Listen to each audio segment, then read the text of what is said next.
Well, this is Leatherass for StoxPoker.com. Today I'm playing two tables of 3-6 no limit, and it looks like I have numbers on just about everybody except for SAS check on the top left screen, and it's got a pretty nasty avatar there of a guy with some pretty bizarre teeth. I don't know exactly what that means, but I'm more than likely look forward to playing him. Okay, so I get min raised here on the button, and I'm going to test it out here and just go ahead and repop with Queen 3 suited. And I'll raise Queen Jack as well.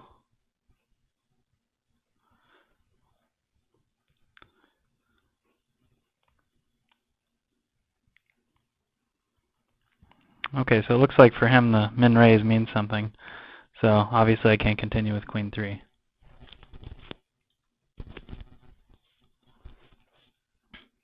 Um, 6-9.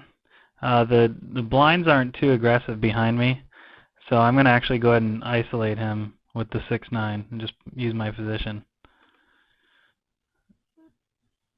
The reason I don't do that too often at the bigger limits, I would say 3-6 and above, is because this scenario happens quite a lot. So you know, I made a judgment on the fact that these guys weren't overly aggressive 3-betters, so it looks like more than likely he actually has a hand here.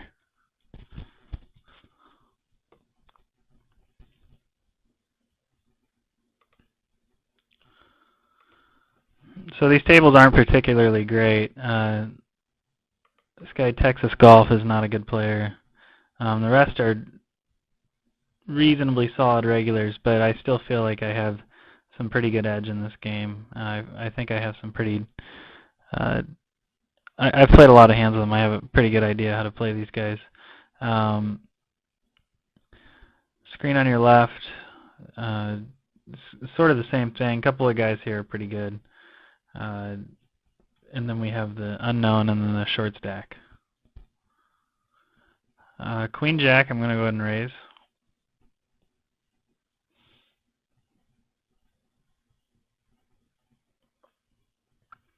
The other thing that's come to my attention is that in the last few videos, the poker ace numbers haven't been displayed on the screen.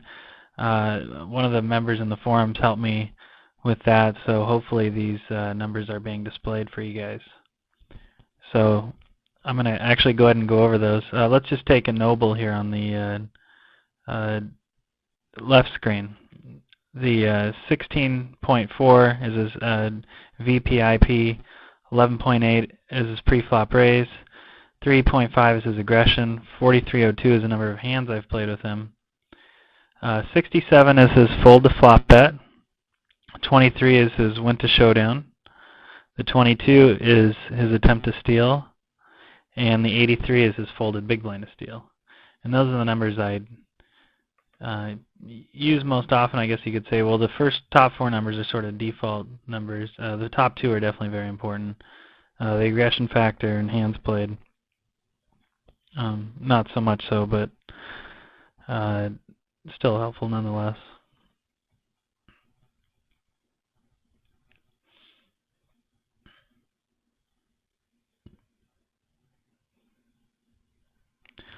Okay, so King Queen. You know, I could consider squeezing here.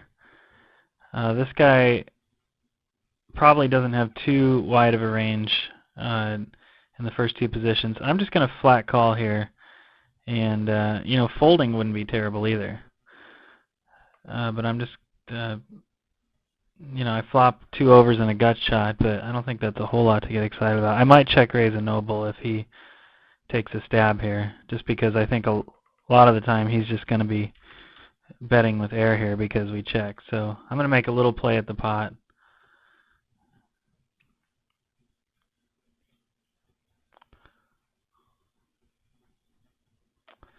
Okay, so now I'm in a little bit of a dicey spot because now I actually made a hand. Boy. I'm going to check and just see what he does here. If he makes a sizable bet, I may have to fold. Okay, so the question is, can I extract value? I think I need to put out some sort of bet. In fact, I'm going to make a larger sort of bet. I'm going to have to fold to a shove, but I'm going to hope he puts me on a hand like 8-7 or pocket sixes or something like that and tries to make a big call. Okay, so he had a set there. That's a little surprising he would check the turn there. Maybe he was afraid of Queen Jack on the turn. I definitely didn't read him for a set after he checked the turn like that. That's I can't say I hate the play that he made, but I can't imagine I would have checked there. But then again, he might be thinking, okay, you know, he's either on total air, or he flopped a set, or he has Queen Jack and just made the nuts on the turn. So he may be thinking there's not a whole lot of value in betting, and so, you know, maybe using that sort of logic, maybe I actually don't mind his play. The only problem is that the board was a little draw heavy. Queen Jack could come on the turn, stuff like that. But you know, maybe I don't mind his play. Maybe a good balance of betting there and checking there would be good. But you know, certainly a reasonable play. Once I made the top pair like that, you know, I'm hoping, you know, he has a hand like Ace-10, Jack-10, he's calling the check raise just because he's trying to keep me honest, and then I tried to make a really solid bet on the river, and, you know, after I checked the turn, he might have thought I was on air and or a middle pocket pair, and he would look me up with just a pair of tens. So pretty interesting hand. You know, making the play at the flop put me in a tough spot, but once the king hit, I certainly could have lost all my money too. So the fours I just did I just call? Yeah, I just chose to call here. And I'm not going to get involved here. I'm just basically playing for set odds, and that's about it.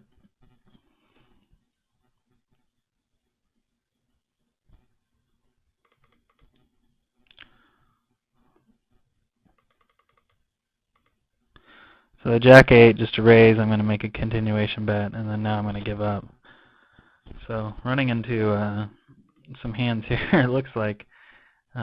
Really no reason to believe I'm getting bluffed in any of these hands where I've gotten raised about 100% of the time here.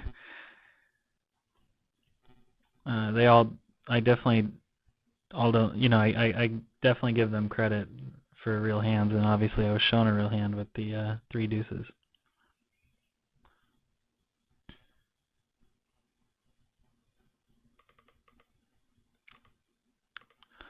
So we're going to try to get into some upper level thinking here. Everybody here is a good player. I wouldn't even hesitate to leave this table normally, but the purposes of the video, and we're playing against some strong players, I'm going to just go ahead and keep playing. And, you know, the game may stop running here because I can't imagine these guys want to be sitting here, but for now we're going to stay here.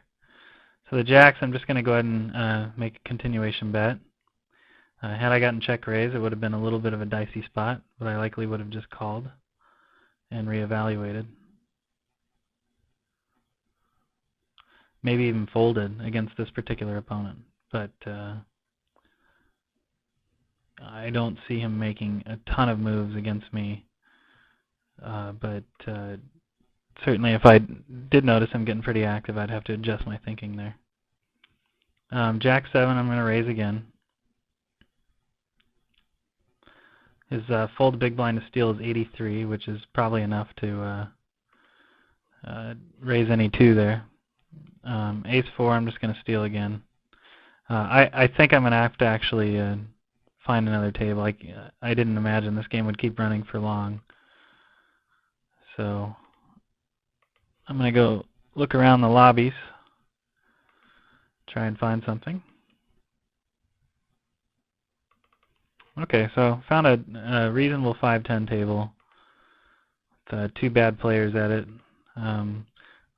Redargo and Get Loose are both guys I see regularly, especially Redargo.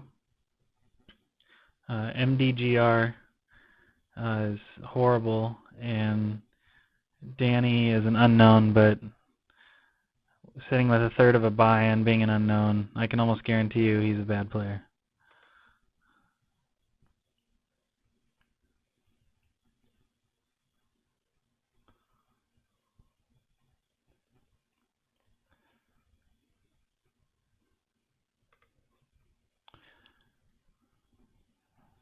Okay, so I'm actually going to go ahead and make it 50 here, the 6-4 offsuit. MDGR folds to the flop bet 60%, so I don't mind simply raising and betting on the flop, and I don't even feel like I need cards. I feel like that play alone is going to be profitable.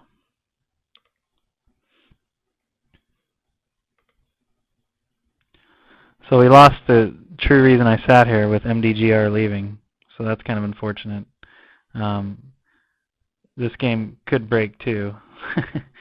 But again, this is actually good in a way because it sort of shows you the reality of always chasing bad players and what it's like. You know, you have to be willing to pack it up and leave and find good tables at all times. There's just no sense in sitting with a bunch of bad players or a bunch of good players. I'm going to go ahead and just make a continuation bet. I'm going to be done if I get called or raised.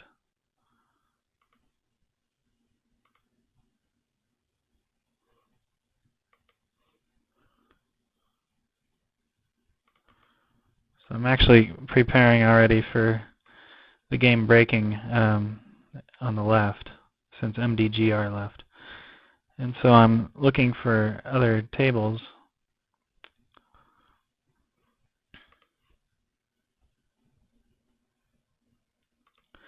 And I think I found a reasonable one I'm actually going to move to, unless a huge fish sits down in the next couple seconds.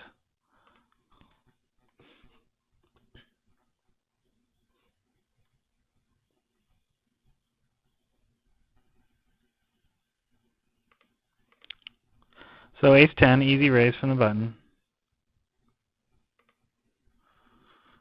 And we take it down, which is just fine.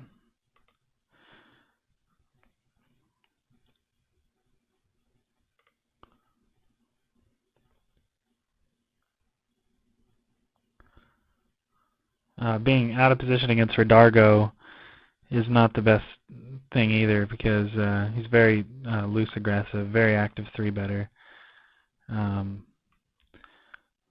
Not particularly a great player, but he definitely is aggressive.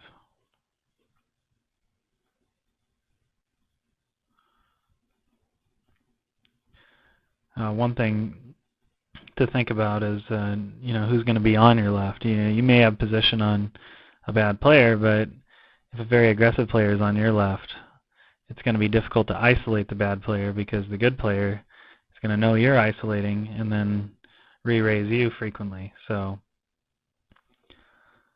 definitely not a lot of fun to be out of position unless you're seeing some hands. Not a lot of fun to be out of position against a loose aggressive player. You know, if you are getting some hands though, it's a lot of fun because they tend to give you a lot of action.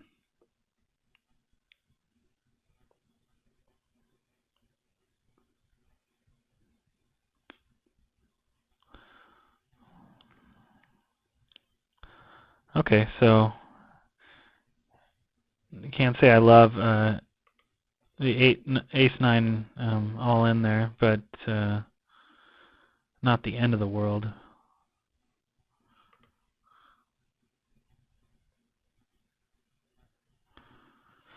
So I don't know anything about Cam 28 that just sat down on my left.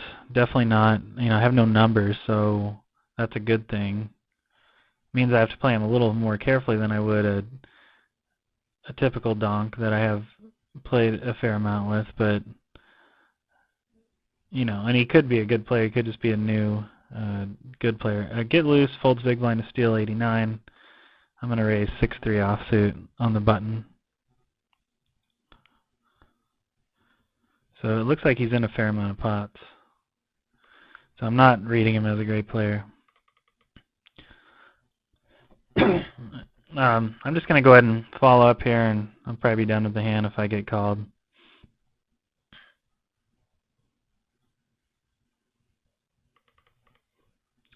Or raised.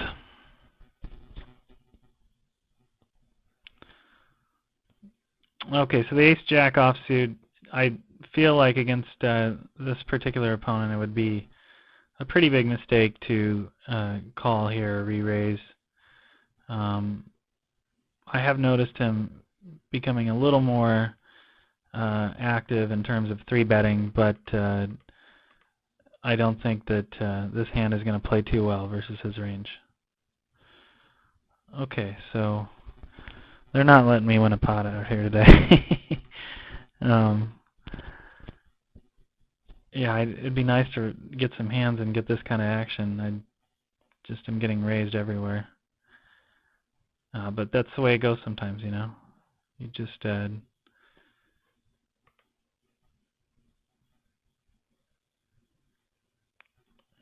okay, so 5-9 offsuit, easy fold. Yeah, I was going to say, you just can't, you know, poker just doesn't go smooth all the time. So, you know, I've had some very swingy sessions, especially in the last few weeks. And I kind of feel like it's either going like this or it's just an incredible heater. Pretty much one or the other all the time. So, you know, we'll see. It can just change so fast. You know, you actually have a hand when you're getting check raised 2 or 3 times in a row, and you get it all in, and you know you can really get on a nice roll. But it's always frustrating when it's not when you don't have hands and you're getting moves put on you on pretty much every hand. Although I don't know if I've gotten too many moves put on me in this video. I feel like I had a reasonable reason to suspect that I was being legitimately raised. 10-7 suited against a min raise under the gun. He's kind of bad. I definitely think I should get involved here.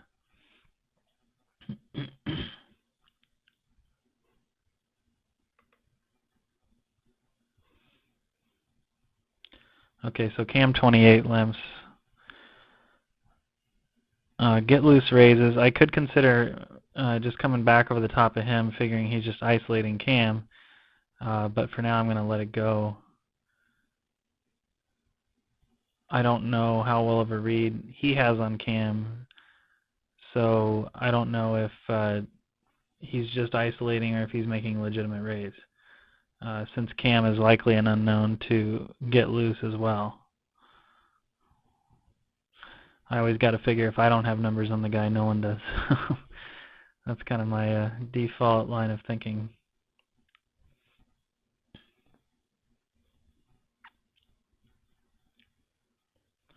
But again, I was looking forward to making this video. I feel like it'd be fun to play, you know, a little bit higher games and try to get into some little more upper level thinking.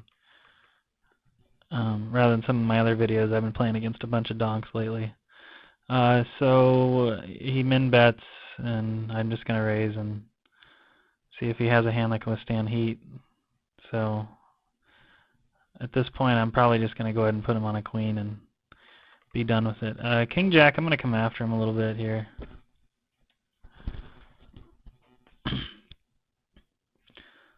Well, what do you know? I took it down. I don't have a read on him just yet, but it's pretty reasonable re-raise, I think, to a button steal.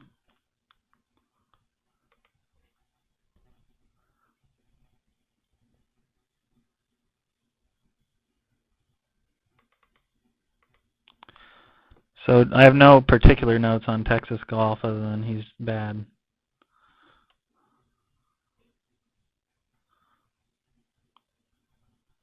Most of the regulars I don't have a whole lot of notes on, just because I pretty much I have a pretty good memory, and I've got a reasonable idea of how to play people that I've played 3, 4, 5,000 hands with. So sometimes I'll take notes if they're capable of a really exceptionally tricky play, or complicated bluffs. That they're capable of making that. But for the most part, I just remember how they generally play their big hands and how they play their medium strength hands and such.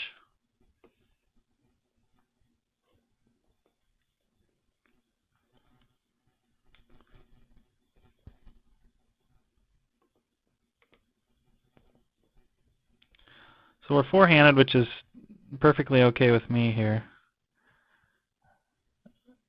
I'd like to. I like being 3- and 4-handed with bad players. That's always nice.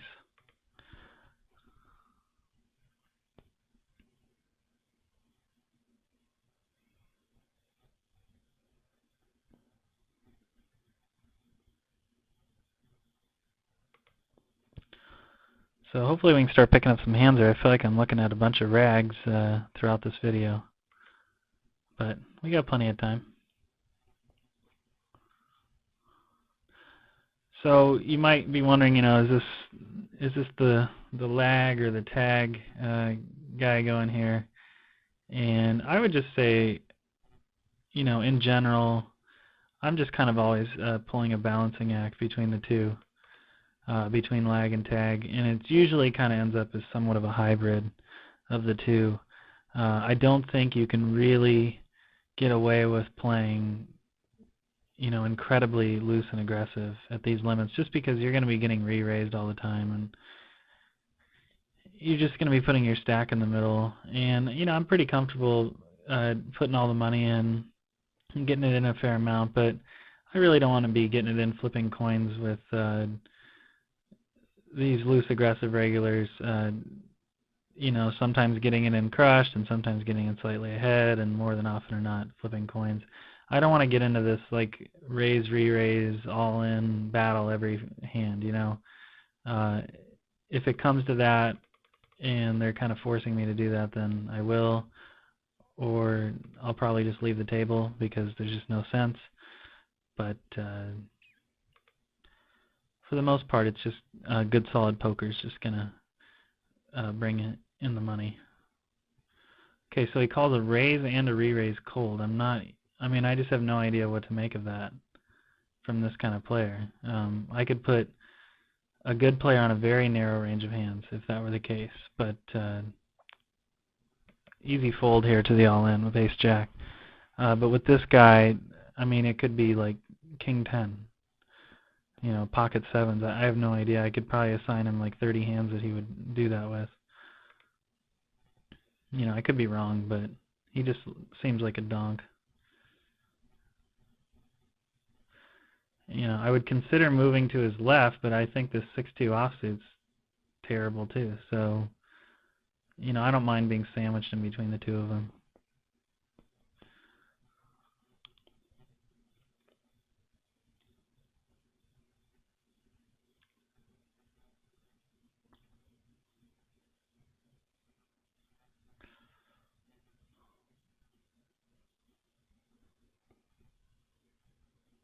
Wow. Well, that kind of, if I didn't need enough confirmation, that kind of just sealed the deal for me. He's definitely a fish. He's so bad that I might try to move here. I'm going to come after, get loose again here with ace-9 suited.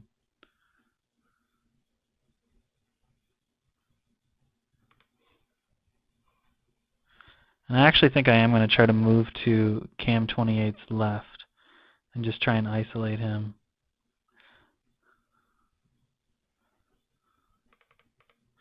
Although maybe I can bust him on this hand. Wouldn't that be fun? No. Well, if he would have had, you know, a pair of tens, I'm sure it was going all in. Okay, so here's a good example of a spot where I think a lot of people would get themselves in trouble in with the tens here. I just called preflop. I have a really strong reason to believe, you know, he's more of a tighter post-flop player, but even if he wasn't, that he's not going to bet a drawy board like this into two people without something better than a pair of tens. I'm not even going to call. I'm just going to give it up. You just have to always be thinking, you know, what is your opponent doing? Okay, so it turns out I was wrong. Okay, so he had eights, but I still think it was a good fold, and I know this guy would have just sucked out on me. So, but you know, he had outs with the straight there, and I think that's what got him to, what sort of convinced him to bet. But I feel like more often than not, I mean, he's either betting eights or he's betting an overpair bigger than tens there, or he flopped like a set or like a flush draw or something like that. I just didn't think my tens were good against his range, and I was going to be out of position. And at that point, I just didn't have enough of a reason to really continue. Okay, so I'm going to go ahead and re-raise with ace-queen here, pretty standard against the button steal. Okay, and so he calls, not, you know, obviously I didn't make anything. I'm going to have to fold if he shoves, but good enough flop to at least bet it and hope to get a fold. Or, you know, he could call and I could spike a jack or maybe an ace or something, but here I just have to fold.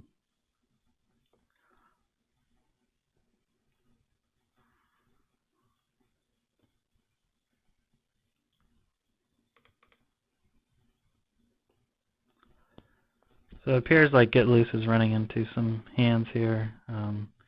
Either that or he's just really good at putting his money in the middle and getting lucky that nobody has anything. And I don't think that's the case. So I'm just going to continuation bet the 9 there, the pair of nines.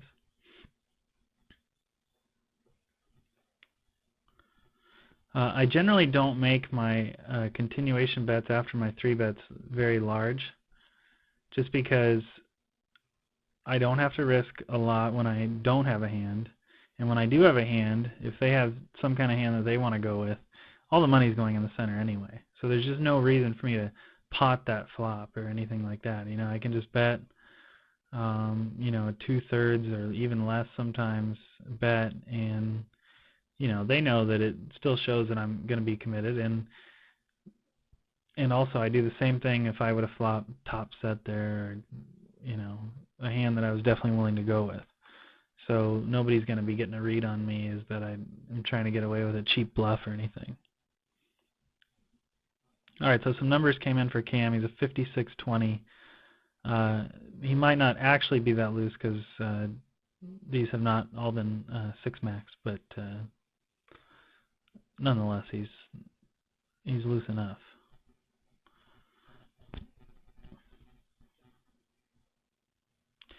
So I flop a very weak top pair. I'm just going to go ahead and pot the flop and try to just take it down. That's fine with me right there.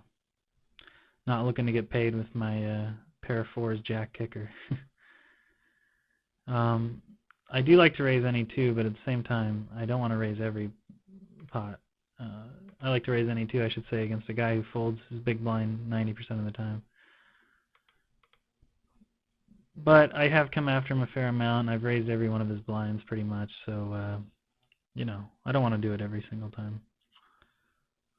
You know, the main reason I'm here, oh, and he just reloaded, is for Cam. You know, there's just not a whole ton of reason to get involved. The ace-3 suited on the right, I'm going to fold.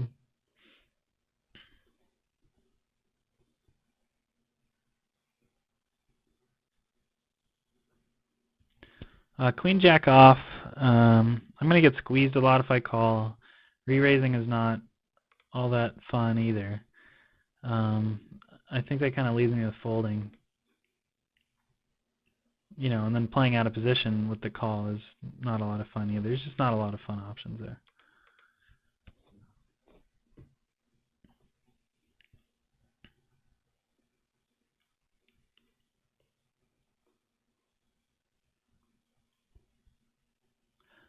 Suited, I might have come after him a little bit, but offsuit, I don't feel that there's as much value.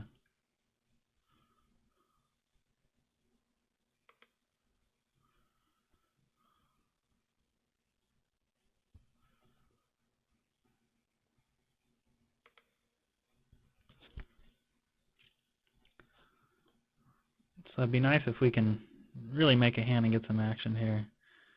It's gone very poorly so far. I'd like to win something for you guys, or show you that, you know, I like to have good results, like anybody else. I'm just going to make a continuation bet of 55 into 80. It should be a good flop for continuation betting, although I just got called. I don't think, you know, this is the kind of guy I want to be double barreling. Well, he's not even going to give me that option. You know, bluff raise is my only option, but I just don't like it. You know, it's just kind of unfortunate that he had something and I just completely whiffed with the ace-king. But keep your loss to a minimum and move on. You know, you know, I have position on him. I'm just kind of waiting for that one big hand where the cards semi-collide. And what I mean by that is they don't need to collide a lot. I don't need to set this guy to get a stack. You know, chances are, if I get a big hand, if he makes a top pair, he's going broke with it because he's just a bad player. So, a continuation bet, the ace-6. You know, he definitely had outs there.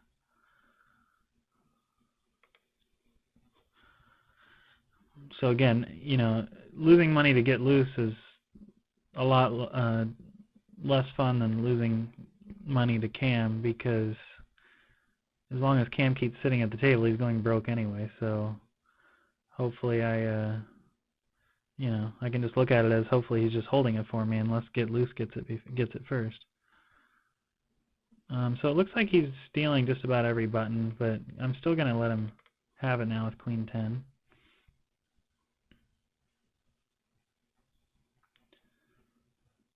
Well, obviously I'd like my hand back now. 9-10 suited, he just doesn't have enough of a stack to get involved.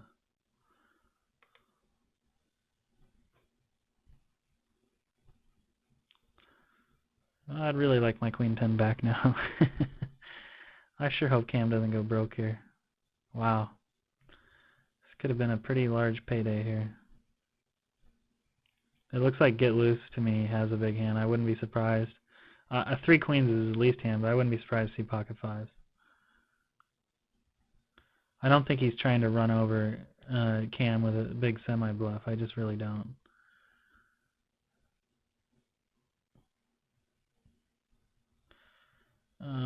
This is not good, because I think Cam's going to go broke here. Wow, he was doing it. Wow, so Cam had, yeah, I would have gotten everybody's money there. That's unfortunate. Well, let's hope he rebuys, otherwise we're done. I'm going to actually sit out. Well, no, I don't want to sit out. I want to keep the game going. So he's urged to jump back in. And also, so it's not so obvious. Okay, so, yeah, so he went broke there with ace-10. Can't imagine what in the world he thought he was beating there.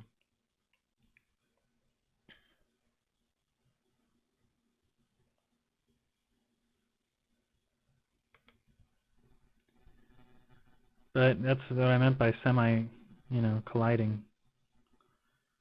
Of course, I guess, what am I saying? He knew what he was beating there. Exactly what the guy had until he rivered him. I just still don't recommend getting involved that heavily. Okay, so all the money's going in here. I'm just going to check raise it all in. Hope for the best. Okay, so now that I made a pair, I'm actually going to check it again. I don't have a lot of scare cards, so I'm just going to check and call. And now I'm going to go for a little bit of value. I bet like 150 into 250. Hopefully he can look me up with something I beat. I'm kind of surprised. I just kind of put him on something that would hit his range pretty decently, and I thought maybe I wasn't going to get away from it, and I thought check raising all in would maximize my fold equity there. I didn't want to be betting and having to call a shove. I wanted to be the one putting the money in so I can actually have a chance of him folding. So that's why I went for the check raise there. Once I made the pair, now I had showdown value, and no scare cards, so I was more than happy to just kind of catch bluffs or try not to maybe lose the minimum if he did have like ace king or something.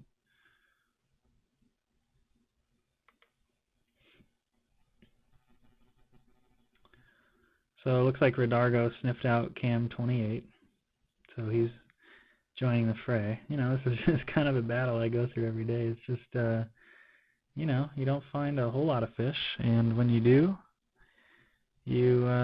well, we're all fighting for it, and it's kind of a lot of mental warfare going on, and wondering does this guy actually have a hand, or is he just trying to isolate the idiot at the table, or what is he trying to do? And it's just all a lot of fun. I've adjusted very well to it. I've got a very good sense of how to play bad players because of all my experience at lower limits, and now I have a lot of experience playing very good players, or at least very aggressive players, if nothing else. And so far I've had really excellent results. So, it's exciting for me.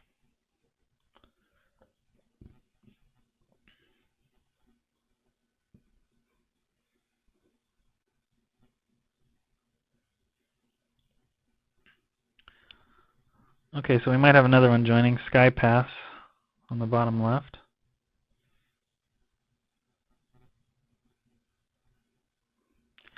Just not a whole lot going on the table on the right. I just haven't had a whole lot of comments about it. I mean, it's just a bunch of, just very predictable, pretty standard 3-6 players on the right. Not a whole lot to go nuts about, and no hands, and no real reason to try to just run people over. So, wow, the cards collided there. Jeez. Can't imagine he got it in that deep with just a pair of aces, but that's what you're, even up to as high as 3-6. He's supposedly a decent player at 3-6, but most of these guys are still just donks. I mean, they see an overpair and they just, I'm all in. So luckily, even in this high of a limit, they still have that attitude. If Cam bets, I'm going to try a little bluff raise here. I think he would raise an ace. So I'm just going to put in a little raise. I would think he would raise an ace pre-flop if he had one. So it looks like I'm wrong. He could just have a 9 or something, but I'm going to be done with it now. I don't want to get in a medium-sized pot with nothing against some guy that we have no idea what's going on. I would just think a guy with a 20 pre-flop raise would just raise any ace. So that was the logic behind that. It just didn't work out that time. So we'll stick with our raise any 2 with get loose, and I'm actually going to give up on this flop. I'm just going to check fold. He's going to have something that's probably at least going to put in a call on the flop if he's defending, because he just doesn't defend very many hands. It's very rare that I would just raise there and check fold. I mean, extremely rare, but I just felt like it wasn't such a bad idea against that particular opponent in that situation.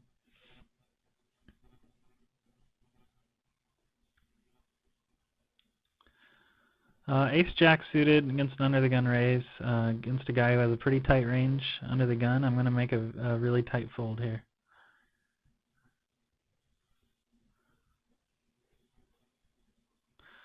So if you notice, SkyPass sat down with like some odd amount, like $538 or something like that. Again, no good player would ever do that. So I'm just going to proceed as if Sky Pass is a donk.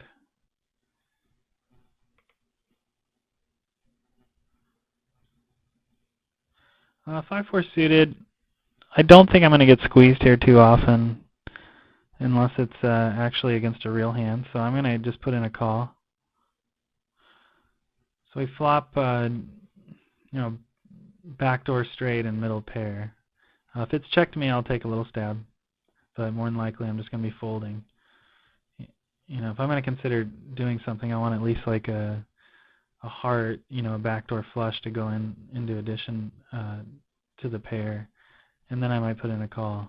It's tempting to maybe toss in a little raise here because he's going to have a pretty strong hand. Plus, I'm going to probably have some outs if called, but I'm just going to take the prudent play and fold. At times I will just make a little raise there to like 130. There's not a whole lot he can continue with, but with the flush draw on board, he might just shove on me with a flush draw, and that won't be any fun.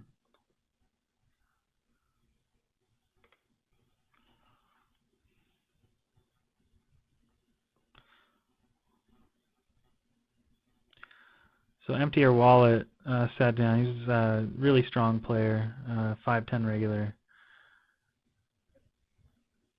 Won't be looking to get too involved with him, considering it's really Cam, a Matt, and now Sky Pass. But at the same time, I might just start feeling a little frisky and come after him too. I've got to respect his raises a little bit more because he knows he's going to get floated a lot by Cam, and he's going to have to be playing out of position against a guy who doesn't fold. So in this particular instance, I don't think I'm going to be 3-betting empty your wallet light because, I just think he's going to have a hand enough of the time. Now, if Cam was on the other side and empty your wallet's betting, I'm going to be coming after him a lot because he's just not going to have a hand that he can go with too often or that he can even call the raise with. And, it's a pretty reasonable play. He's going to make it like 50 pre-flop, and with the blinds and the limper, assuming Cam limps, it's going to be like 70 in there, and I'm going to make it about 140. And so right there, I'm got a decent price to just, sort of raise just to try to steal that $70.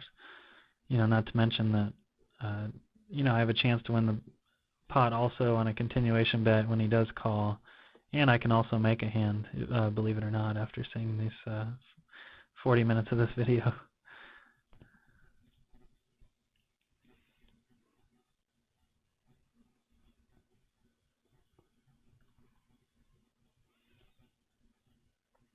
So it's just all sort of a balancing act, Sometimes a guy like Redargo or Empty Your Wallet, I'll come after him all day long and just raise and re-raise them and, 3-betting, 4-betting light, all that fun stuff. But you just always you have to be looking at everything. I mean, why?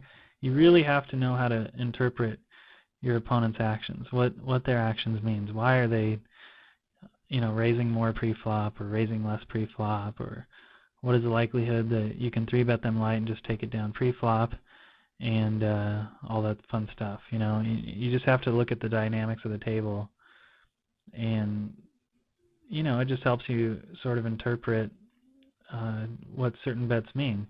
And the better you can interpret what bets mean, the more you're going to win in this game.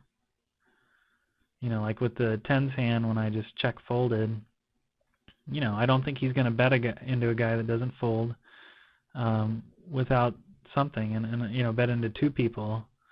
I don't think he's just going to be doing that with ace-queen or something like that. Like, I felt that was going to be a big pair, or, it turns out he made a good bet because he could get a hand such as mine to fold.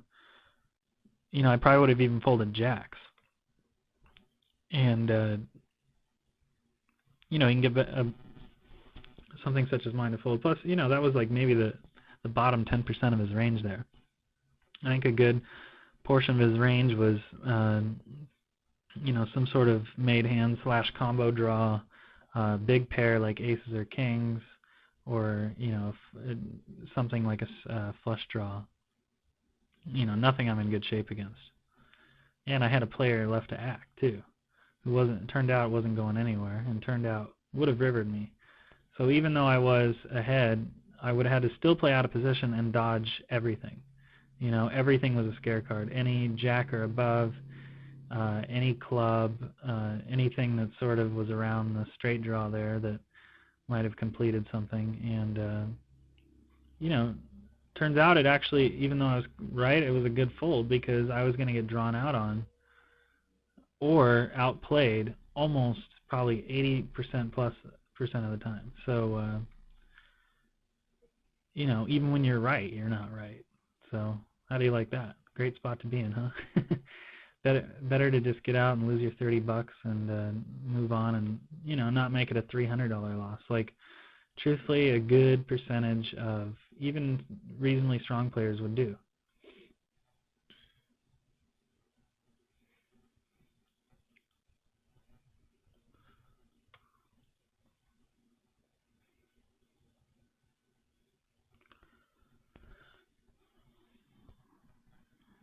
Okay, so here's a good example of something I'm going to do here. I'm going to also make a tight fold on the button with ace-jack. Again, he's in the first act, and he has cam 28 that he has to worry about floating him a lot. He also has me on his button, which I know that he's going to be expecting me to be playing my button a lot. And so there's two reasons for him not to raise very loosely, and another reason for me not to call is that he's a good player, and he's not going to, an ace isn't going to flop, and we're going to get all the money in with his ace-3, and I'm going to have ace-jack. If I do have him beat, or maybe even a better example would be if the flop came down ace-jack-5, this particular player more than likely won't stack off with ace-king even there. So, my implied odds aren't that great. I'm dominated a lot, and I just made a nice tight fold.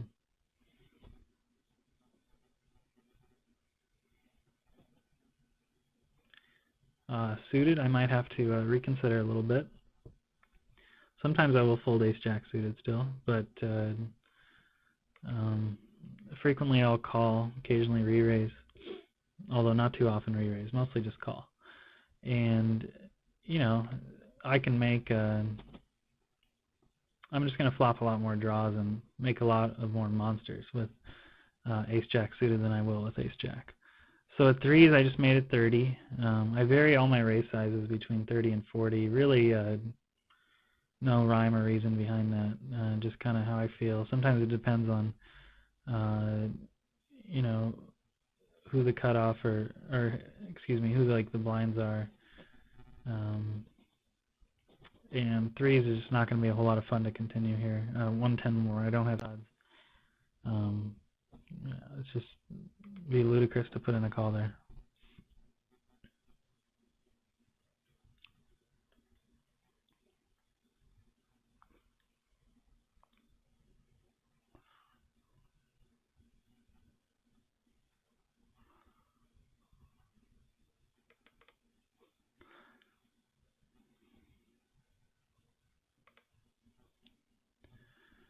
So I think I'm just going to finish out the free hands here and call it a video. We reached almost 50 minutes. And maybe we can go over the poker ace real quick. Screen on your left, I played a 26-26, but much of that was three-handed. On the screen on your right, I played an 8-5 over 82 hands. So it just goes to show how tight I can be sometimes. I'm probably thought of as very loose, so when I do play tight like that, it can pay off. Obviously I can't overdo it, otherwise they'll change their mind about me. But if nothing comes up, you just kind of have to play the cards in the situation. So here's a good example of me just noticing the fact that I'm playing an 8-5 style. And I was going to say I was going to actually fire into two people here. If he had a full stack, I would raise him right now, just because he's not going to call with anything that's not a set. And I'm still tempted to raise him, but it's probably not best, because I'm probably actually going to be committed if he comes over the top. Yeah, we've got to fold, unfortunately. If he had a full stack there, my plan was to use my image and raise him, and I don't see how he can put in a call with anything there that's not a 3 of a kind. You know, so that was the plan there for that hand, and you know how important it can be to you know, pay attention to your image and use that to your benefit when you're going to make moves post flop. So I really look forward to hearing from everybody's comments on the video. I know I say that every video, but I really do. I like to hear the comments. I like to answer questions for it, and I really think that can be of a lot of benefit to you guys. You know, if there's anything you didn't understand, I want you to you know, get as much out of the video as possible. So, you know, hopefully I didn't harm myself too much, because I did sit with a fair amount of regulars here at some limits that I do play somewhat regularly. And but you know, I just felt that I could sort of mix things up from what I've been doing and offer sort of a different perspective on things. So I look forward to hearing from you guys soon. And this is Leatherass for StoxPoker.com.